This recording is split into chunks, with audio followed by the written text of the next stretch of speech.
Hi, this is Peter Woolfolk speaking. Now, first of all, thank you so very much for listening to the podcast.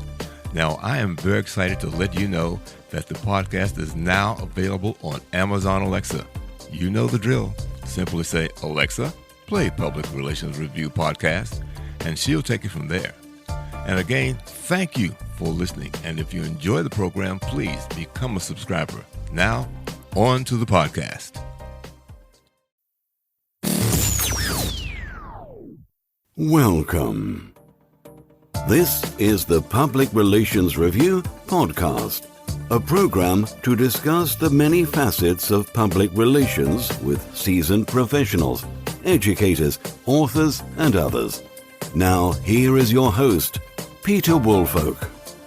Welcome to the Public Relations Review Podcast and to our listeners all across America and around the world. Now, as you perhaps have noticed, national attention to diversity, equality, and inclusion were greatly accelerated by numerous national events of 2019 and 2020. Industries of all types are now closely examining their diversity policies and recruitment efforts. Now, according to the U.S. labor statistics, people of color are still in the single digits when it comes to the percentage of employees in the public relations industry. African Americans are just under 8%. Hispanic Americans are just under 6%. Asian Americans are just under 3%. However, at 90% of the public relations jobs are Caucasians in America. What can be done to increase the number of people of color in the public relations jobs? Now, lack of availability is certainly not the problem. My guest today is Jalana Torres. She is an account executive with Prosec Partners in New York City, where she joins us from today. But prior to joining Prosec, Jalana was an associate with Weber Shadwick in its corporate reputations and brand practice. She received her BA degree in corporate communications from Bernard Baruch College in New York City. Now, Jalana wrote an article in Business Wire outlining some of the barriers to diversity hiring in public relations. So, Jalana, welcome to the podcast. Thanks for having me. Well, look, what led you to think about and then write this article? Yeah, so it started off at Prosec. They have a blog called Unboxed Thoughts, and myself and my manager, really stemming from the events that happened at the Capitol on January 6th, really thought that there was a conversation to be had about clients and the issues of race and counseling on them on that. So once we published that piece, Business Wire reached out to me and wanted me to pen another piece related to Black History Month. And it was really up to me to choose a topic. And conveniently, I had a conversation with a friend who was applying to law school, and she was at a law fair, and which is conducted virtually. And they were talking about, well, why don't you have diverse candidates entering your program? Because as part of law school, that information is public. And I just felt really discouraged with the response that the recruiter gave to her, just that they don't get the applicants. And it just reminded me of the events that happened with Wells Fargo, where those same sentiments were shared, that there's not enough diverse applicants, there's not enough diverse talent that wants to work in financial services.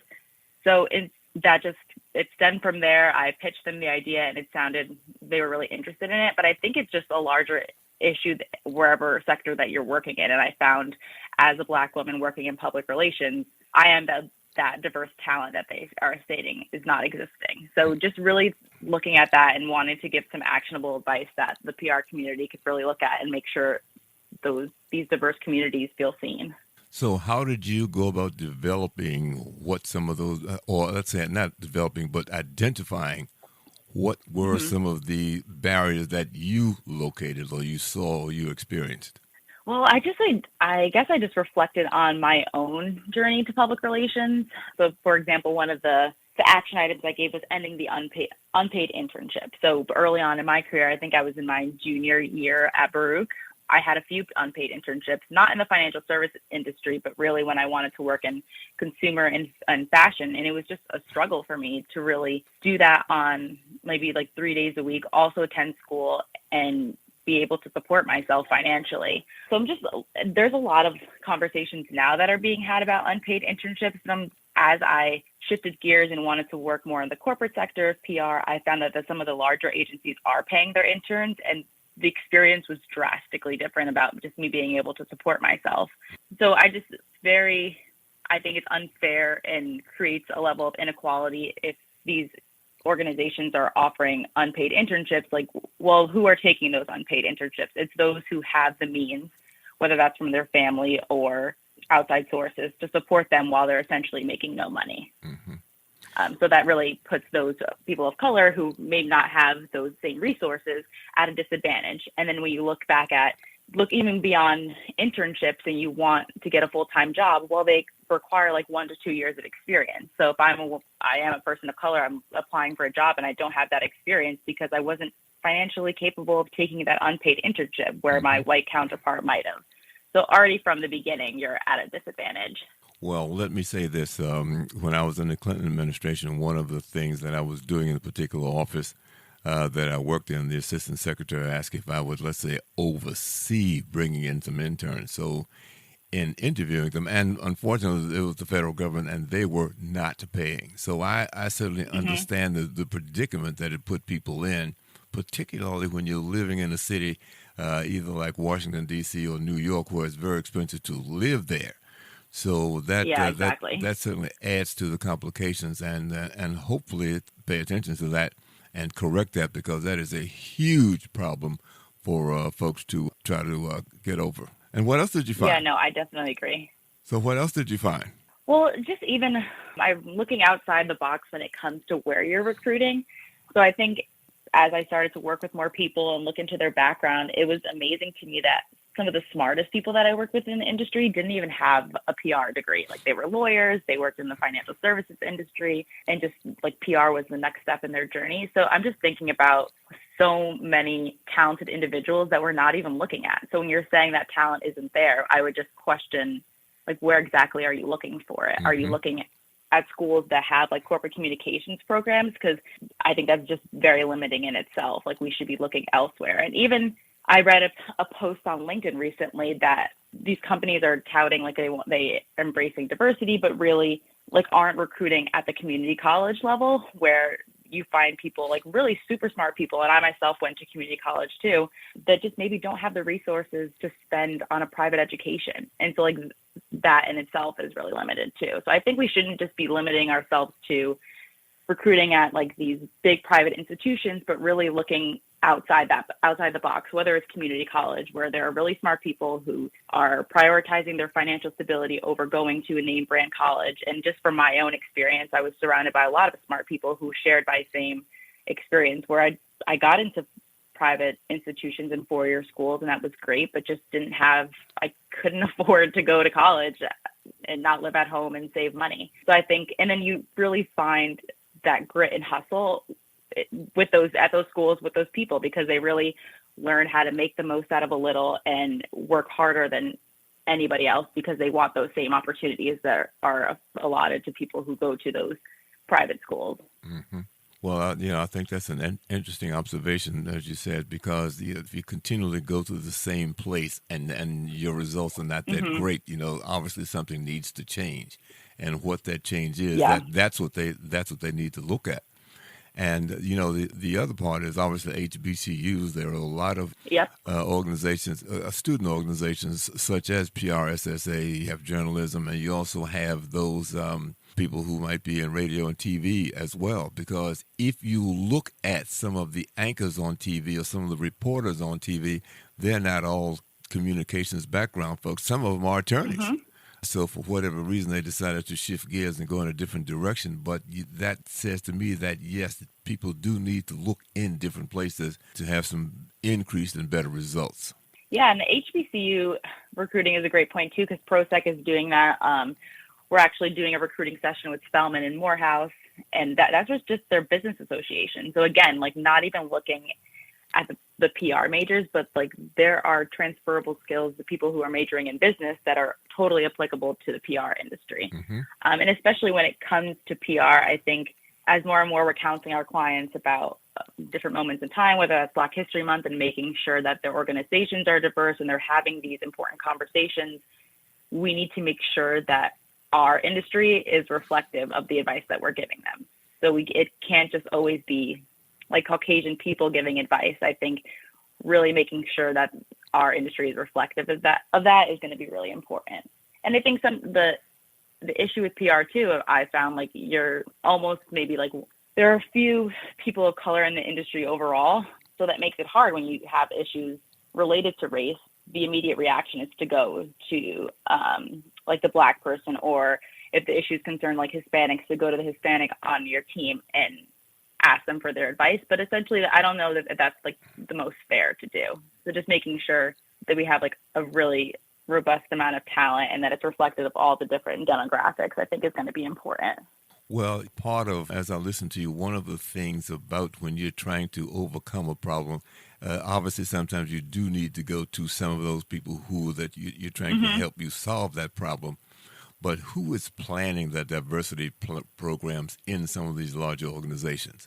That might be part of the problem because, as I think you might have indicated or touched on it, that they're not quite sure where to go, where to look. Yeah. If you're just invited to a conference to hire diverse talent, you go to that conference and that's all you do, then, of course, you might not get the sort of results you want. But, if you go to places where the people you're looking for are, that certainly enhances your opportunities to reach them because, they might not know about the diversity conference that you that you attended, but they didn't have any information on that. So somebody has to look. I think part of the answer is how do you go about planning to reach the people you would like to get? Who's in on that planning? Exactly. Yeah, and like definitely people of color need to be a part of that conversation, as you're mentioning. Mm-hmm. Well, it's just interesting. Several weeks ago, I talked to a Hispanic guy out in Portland, Oregon, and he has a Hispanic PR firm, and that is one of the things that he says that, you just can't translate, have somebody who went to college and took Spanish translate a press release for you and expect it's going to work. Yeah. Those days are long gone. There's a lot more to it than that, and if you don't understand it, you're going to have some problems, and you probably waste a lot of money in the process of trying to penetrate a Hispanic market. Yeah, no, there's just so many nuances in language and tone that you want to make sure of. It's just, even like my family, they're Puerto Rican, and there's just some things I don't understand, so I wouldn't feel comfortable translating it. And I took Spanish all throughout high school, so it's just you need that love. That's why you need diverse talent. So when there's opportunities like that, you can tap them when necessary, and really listen to their advice. Mm-hmm. Well, I just did a presentation to the South Carolina PRSA, and one of the things I pointed out to them is that the complexion of the United States is changing. Somewhere they don't have an exact date, but somewhere around 2035 to 2040, 2050, somewhere in that neighborhood, the percentage of people of color will be the majority in the U.S. And just in terms of looking at the market, do you have somebody that can help you penetrate that market and be culturally accurate about it? That's what people perhaps really need to focus on. No, yeah, I totally agree. Tell me about the leadership in your firm when you said that they came up with the idea of reaching out to people of color. How did that come about? Yeah, so I'm not too involved in that specific. Like, we break them up into different councils. So the head of D&I at ProSec Partners is my direct manager. So I believe it was her idea too, and I think it's an increasing, especially at ProSec, and I found, and I really valued this, that they are really great about listening to diverse talent and wanting to be in the places where that talent exists. So I think it was just a conversation we need, even at the apprentice level. We have a paid program, which again just eliminates the unpaid internship, and we really want to make sure that like our firm is diverse. We have diverse talent. So I think it just stemmed from that want and having that connection with these HBCUs. Do you know whether, or have you heard about whether some of the senior leaders of the larger PR firms have come together at any meetings that they might have to discuss, better ways of penetrating the diverse markets and populations that we have? Have you run across that conversation at all? Yeah, I mean, I think those conversations are ongoing at ProSec, at least, and they were ongoing at Weber as well. And I think there's no shame, at least how I feel personally, there's no shame in admitting that there's work to be done. So I think these organizations that traditionally haven't targeted this diverse talent, or may look at the makeup of their organization and say, oh, we do need more Black people, more Asian people, all of like different demographics, there's no shame in saying like, okay, let's just reevaluate how we're doing our recruiting system and make changes. I think sometimes companies are scared to have that conversation, admit that it's something that they're working on. But I think having that transparency and admitting that like, oh, okay, we did this, what we were doing previously was wrong, but here are the actionable steps that we're taking to fix it is something that I value. So I don't necessarily think that like organizations need to have the answer right away, but hearing like even you say that they're having those conversations is definitely like sparks the right tone with me at least. Mm-hmm. Well, I can say this, that some people have been paying attention, because if you look, let's say, just look at television ads, and what do you see a lot more of?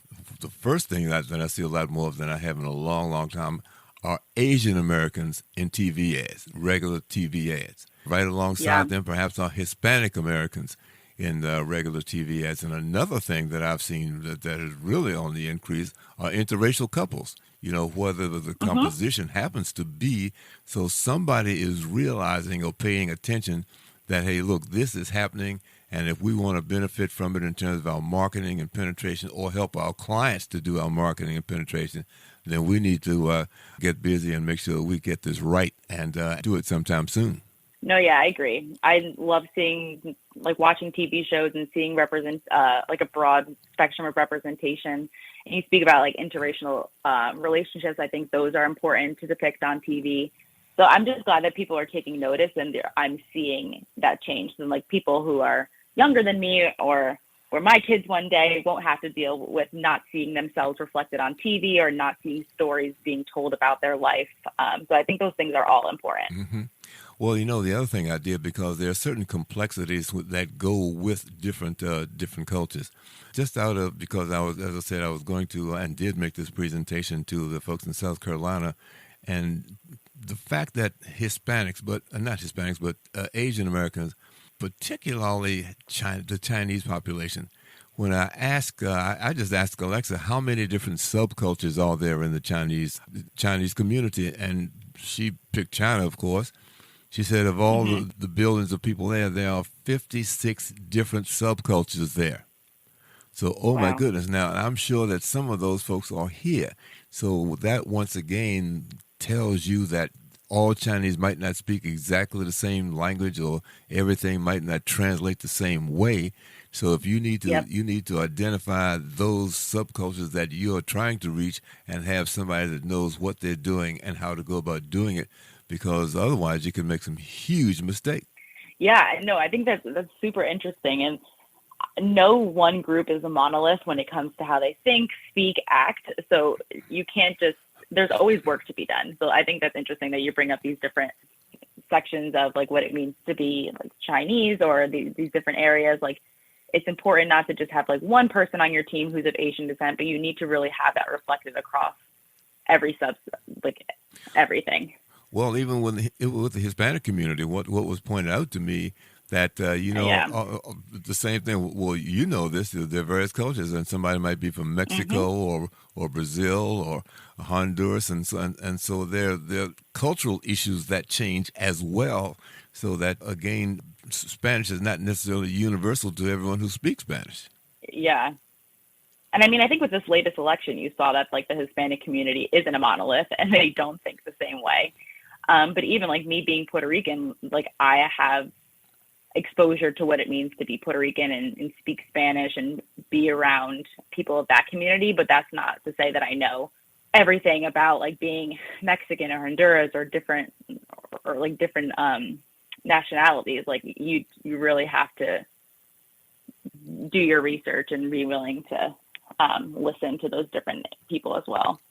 Now, have you, I know you wrote this article, but have you thought about maybe putting together some sort of a booklet to codify this information? Because, one of the things you mentioned in your article is to have organizations who are looking for a particular group of people to partner with student organizations in those schools so that they can reach that.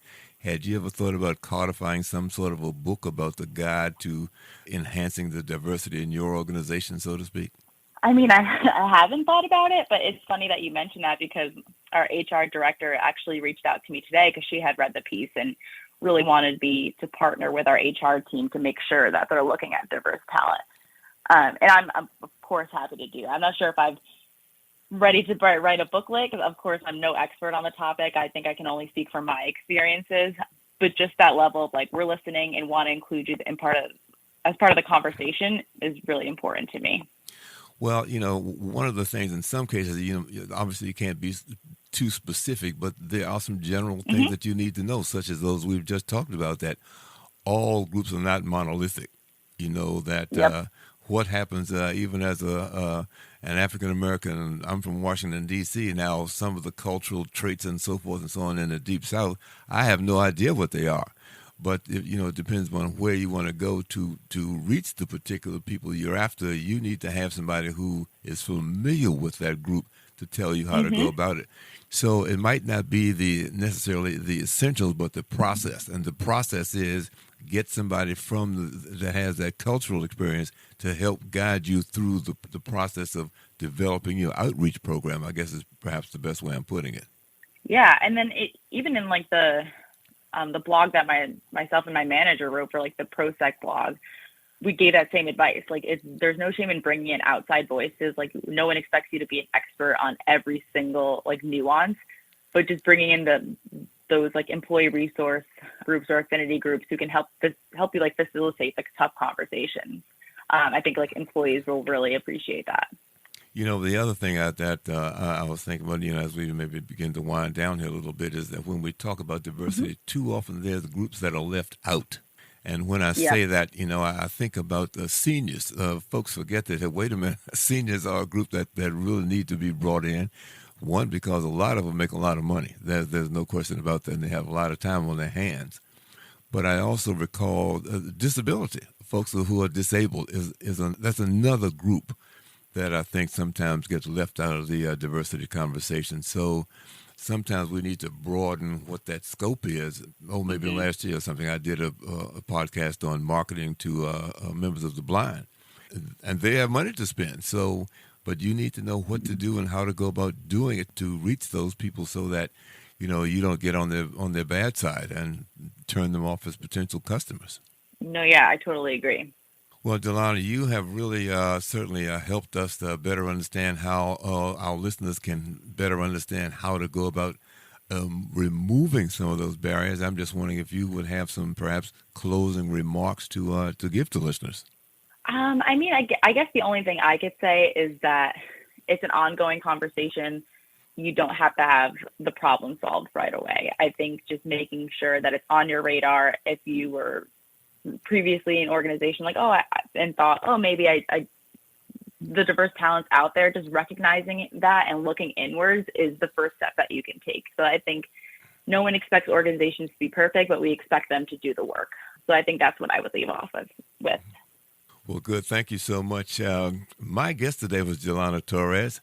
We were just talking about the article she wrote for Business Wire about how to remove barriers for increasing diversity in public relations.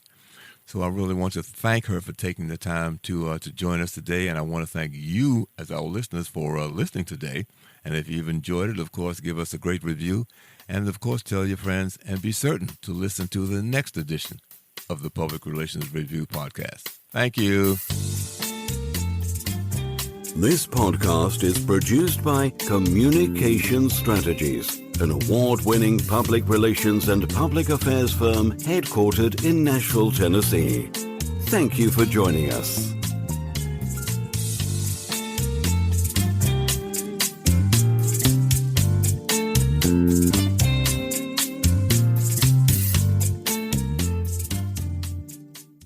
Hello, this is Peter Woolfolk. First, let me say thank you so much for being a listener. Now, I want to alert you to our shiny new podcast website located at podpage.com. However, you can go directly to the podcast site located at publicrelationsreviewpodcast.com. There, you can contact me through email. You can leave a voice message. You can leave a review. You can read an episode blog and frequently learn about the podcast guests. You might also want to suggest podcast topic ideas or even suggest a guest. You can also let me know if you would like to receive our podcast listener logo that you can post on your social media. So I look forward to hearing from you about our new podcast website. Thank you so much for listening to the Public Relations Review podcast, and have a great day.